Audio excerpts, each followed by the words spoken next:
فرقے کا کوئی نہ کوئی روحانی امام ہے کہ نہیں ہے؟ اسماعیلیوں کا ہے کہ نہیں ہے؟ بوریوں کا ہے کہ نہیں ہے؟ ہر فرقہ چاہے وہ دین اسلام کے اندر بھی ہو نہ ہو، ہر کسی کا کوئی نہ کوئی تو ہے نا رہبر یا پیشوا۔ آپ کا ہمارا پیشوا جو اصل پیشوا ہے، اصل رہنما ہے، وہ وقت کا امام ہے۔ اب جب امام حاضر نہیں ہے تو ہم ایمرجنسی سٹیٹ میں ہیں کہ نہیں ہے؟ اس ایمرجنسی سٹیٹ میں جب کوئی مریض کو لایا جائے ہاسپٹل میں، ڈاکٹر موجود نہیں ہے، تو کیا مرنے دیا جائے؟ یا وہ بیچارہ کمپاؤنڈر آ کر کچھ نہ کچھ تو دیتا ہے کہ کچھ تو اس کو بچاؤ جب تک ڈاکٹر نہیں آ رہا، تو کچھ تو ہو۔ اب اس عالم میں جہاں بالکل فشار ہے، پریشر ہے پورے اسلام کے اوپر، اسلام کو ٹکڑے کیا جا رہا ہے، لڑایا جا رہا ہے، مسلمانوں کو آپس میں لڑاؤ، فرقوں کو آپس میں لڑاؤ، ان کے اتحاد کو ختم کرو۔ مسلمان ملکوں میں دیکھیں نا آپ کیسے مسلمان ملکوں کے اندر جو ہے وہ بیرونی طاقتیں آ رہی ہیں، آپس میں لڑوا رہی ہیں، ادھر مارو اس کو مارو، فلسطین کو مارو، ان کو مارو، عراق میں اترو۔ کون ہوگا آپ کو راستہ دکھائے گا؟ کس کی طرف ہم دیکھیں؟ کون ہمیں بتائے گا؟ مرتے رہیں ایسے کیسے ہو سکتا ہے؟ وہ ماننے والے کہ جو یہ کہتے ہوں کہ رسول خدا نے جانے کے بعد اپنے ولی کو منصب پہ بٹھایا، کیسے ہو سکتا ہے وہ خدا جو نبی کے بعد بھی خالی نہیں چھوڑ رہا، امام کو بھیج رہا ہے، تو غیبت کے اندر بغیر کسی کے آپ کو چھوڑ دے گا؟ عزیزان محترم، کہاں جائیں، کہاں دیکھیں، کس کو دیکھیں گے آپ؟ کسی کو تو بنائیں اپنا۔ یہ نہیں کہتے کہ آپ خود دیکھیں، کس کو بنائیں؟ کس کو بنائیں؟ خادم الحرمین کو آپ اپنا لیڈر بنائیں گے؟ یا ملیشیا کے پریزیڈنٹ کو اپنا لیڈر بنائیں؟ کس کو بنائیں؟ مسلمان بحیثیت مسلمان سوچیں آپ۔ بڑے بڑے اہل سنت کو سمجھ میں آ گیا کون ہے اس ٹائم مسلمانوں کا لیڈر، ہماری سمجھ میں نہیں آ رہا، کیوں؟ ہمیں لڑوایا گیا اسی چکر میں۔ بھائی آپ کن کی باتوں میں آتے ہیں؟ جن کو اپنے گلی کوچوں کا نہیں پتا، آپ ان کی باتوں میں آتے ہیں۔ وہ دنیا چلا رہے ہیں مہاراج، دنیا چلا رہے ہیں، ایک جملہ بولتے ہیں بڑے بڑے کاخ ہل جاتے ہیں، ریڈ الرٹ میں رہتے ہیں۔ وہ سید دے دے کچھ مقامت والا لبنان والا ایک جملہ کہتے ہیں، ریڈ الرٹ پہ رہتی ہے دنیا۔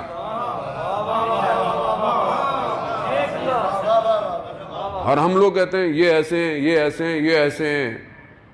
بندہ کوئی منہ تو ہو، بندہ بات کرے کسی کے مقابلے میں۔ عزیزانے، اور ہم بھی مطلب ہم بھی سن رہے ہیں خام خواہ بیٹھے ہوئے، یعنی ہم اپنے آپ کو برباد کر رہے ہیں اور کچھ نہیں کر رہے ہیں۔ نقصان جو کیا ہم نے کیا ہے۔ مجھے کسی نے کہا مولانا صاحب ابھی حالات بڑے سخت ہیں، آپس میں اتحاد کی بات کریں۔ ہم تو ہمیشہ اتحاد کی بات کرتے ہیں، ہم تو جب اتحاد بین المسلمین کی بات کرتے ہیں تو پہلے اتحاد بین المومنین کی بات کرتے ہیں۔ اور یہ جو ہم نے اتحاد اصل میں مومنین کو جو ہم نے کیا ہے، کس نے کیا ہے؟ کیوں ایسا مقام کیوں آیا کہ مومنین کی بھی اتحاد؟ مومن تو ویسے ہی مومن بھائی ہے، مومن کا بھائی ہے۔ تو یہ تصور کس نے ڈالا کہ مومن کے آپس میں اختلافات ہیں؟ کس نے ڈالا یہ تصور؟ کس نے ٹکڑے کروایا مومنین کو آپس میں؟ کسی عالم نے بیٹھ کر ممبر سے؟ ٹھیک ہے، اگر کوئی اس لباس میں بھی آگے غلط بات کرتا ہے تو غلط کرتا ہے، اس سے کوئی فرق نہیں پڑتا۔ آپ لباس کو بھی دھوکہ مت کھائیے گا کبھی۔ میں معیار نہیں ہوں، نہ شخصیت پرست بنے، معیار اہل بیت کی تعلیم ہے۔ اگر اس معیار پہ میں بھی ہوں، بسم اللہ، میں بھی ہوں، مجھے باہر نکال دے۔ کوئی معیار نہیں ہے، صرف وہی معیار ہے جو اہل بیت نے تعلیم فرمائی ہے۔ اور اسی معیار پر اگر کوئی گفتگو کرے گا اور اسی سیرت کو اگر اپنی زندگی میں دیکھتے ہیں تو یہی مراجع ہیں جن کی زندگی وہی ہے، جن کی زبان ویسی جیسے ائمہ نے تعلیم فرمائی ہے، اسی طرح دشمن کو للکارتے ہیں، اسی طرح جو ہے وہ دین کی بات کرتے ہیں۔ زندگیاں ویسی ہیں ان لوگوں کی جیسے ان کے نوکر ہوتے تھے، جیسے ان کے خادم ہوتے تھے۔ یہ خادم ہیں ان کے، یہ نوکر ہیں ان کے۔ یہ خود کہتے ہیں کہ جو کچھ بھی کیا یہ سب آپ کا دیا ہوا ہے مولا، اور ہم اسی حالت میں آپ کا انتظار کر رہے ہیں۔ کیوں؟ انہیں جانتے ہیں کہ ہمارا آقا اصل ہے، ہمارا صاحب زندہ ہے۔ کیسے ہو سکتا ہے کہ صاحب ہمارا زندہ ہو اور ہم اس دنیا کی کھوکھلے نعروں سے گھبرا جائیں؟ مشکل ہم نے ڈالی ہے عزیزان محترم کہ وہاں صاحب آپس میں نہ بھائی ہم کب کر رہے ہیں کسی کو، لیکن اگر آپ کی صفوں میں منافق آئے ہوئے ہیں تو آپ کو جدا تو کرنا ہے۔ اس نہج پہ آپ کیوں آ گئے ہیں؟ گھبرا کس چیز پر ہیں آپ؟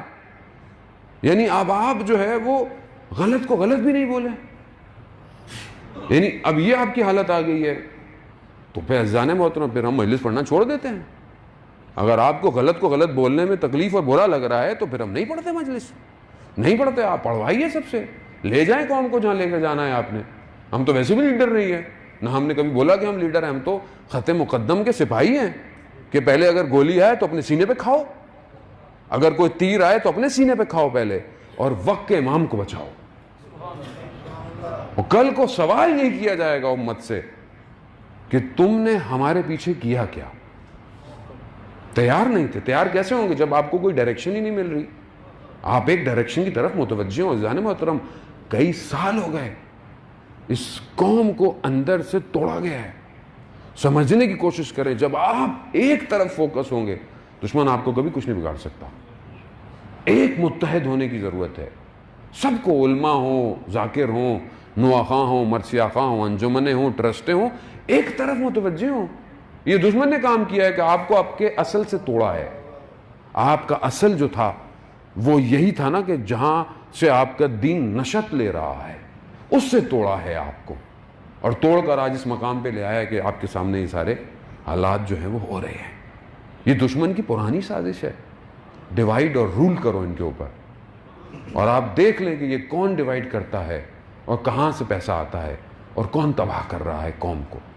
خدا کے لیے ہم نے بہت گریہ کروا دیا اپنے وقت کے امام کو.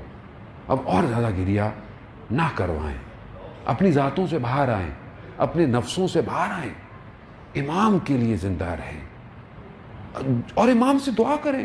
خدا, میں تو دعا کرتا ہوں مولا سے کہ مولا جو میں کہتا ہوں خدا آپ مجھے توفیق ایسی دیں. خدا کی بارگاہ سے دعا کریں میرے لیے امام زمانہ کو. میں آتا ہوں, توسل کرتا ہوں کہ میں وہ کہوں جس سے آپ راضی ہوں. میں کوئی ایسی بات نہ کروں جو میری اپنی ذات کے لیے, میری شہرت کے لیے ہو. اگر ایسی بات ہو تو اس کو ختم کریں میرے پر. صرف آپ کے لیے ہو, آپ کی آمد کے لیے مقدمہ ہو, آپ کے ظہور کے لیے دلوں کی تیاریاں ہوں. ہم اسی طرف بڑھیں عزیزان محترم.